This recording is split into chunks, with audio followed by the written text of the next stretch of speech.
The fog in the Peak District of England doesn't just obscure the road, it swallows it. On a cold October night, Arthur sat behind the wheel, his knuckles white against the leather.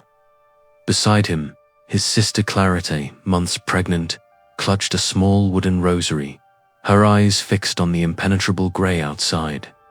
They were heading to their late grandfather's estate, a sprawling stone cottage known as Eldergate, which had stood empty since the winter of 1948. The local priest back in their home village had warned them, "Some gates are closed for a reason, Arthur.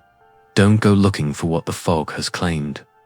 Arthur had laughed it off then, but as the car engine sputtered and died in the middle of a nameless moor, the silence that followed was heavy enough to crush the lungs. Then, through the mist, came the sound. A jagged, rhythmic sobbing. Arthur stepped out, the wet grass crunching like bone under his boots. The air suddenly filled with the thick, cloying scent of tobacco smoke.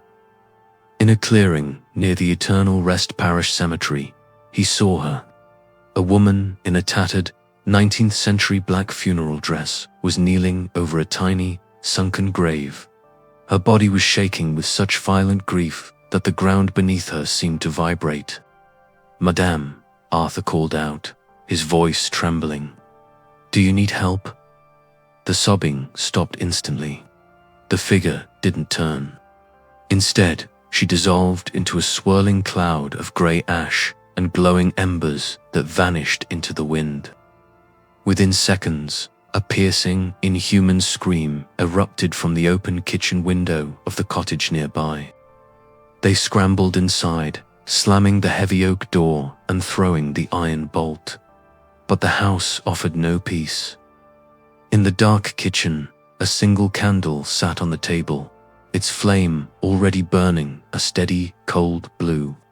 Etched into the stone wall, as if carved by the desperate nails of a dying person, was a single name, Sarah. "That's my middle name," Clara whispered, her face draining of all color. "Arthur, we have to leave, now."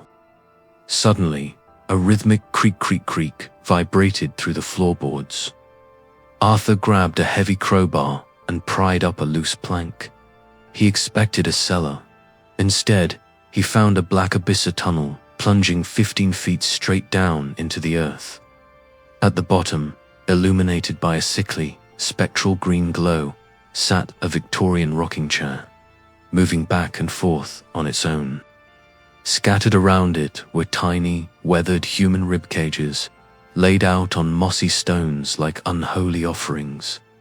It was a nursery for the souls that never made it to heaven. A man in a sharp, 1940s grey suit appeared at the window. He stood perfectly still, a trail of grey smoke rising from his hand. He wasn't knocking. He was waiting for the door to be opened from the inside. At that moment, the crying mother lunged from the shadows of the hallway, her mouth unhinging to an impossible width, her eyes glowing like white-hot coals. As they scrambled up the creaking wooden staircase, Arthur looked back at his sister. His heart stopped. Clara's dark hair was turning a stark, snowy white before his very eyes. She stopped running. She turned toward the darkness below, her voice a hollow, monotonous drone. "The intake is ready, Arthur. The nursery needs a tenant. The child must be baptized in the ash." The window shattered. The fog poured in, carrying the scent of tobacco and the sound of 1,000 crying children. The next morning, the Derbyshire Constabulary found the car abandoned. The cottage was silent. The only trace of their presence was a dropped GoPro camera lying at the bottom of the 15-foot tunnel. The final frames of the footage show a pair of pale, translucent hands dragging a screaming body into the dark, while a man's voice, distant and cold, whispers, "Welcome home to Blackwood." We are left with a mystery that the local church has tried to bury for decades. If the crying mother is just a ghost story, why does a new, small ribcage appear on the mossy stone every time a child is born in the valley. And the man in the grey suit, is he protecting the living, or is he the one who collects the rent for the nursery? If you found this file as disturbing as I did, please like and subscribe to the channel. Hit the bell icon to join our community of the unknown. Stay in the light, and thank you for listening. Good night.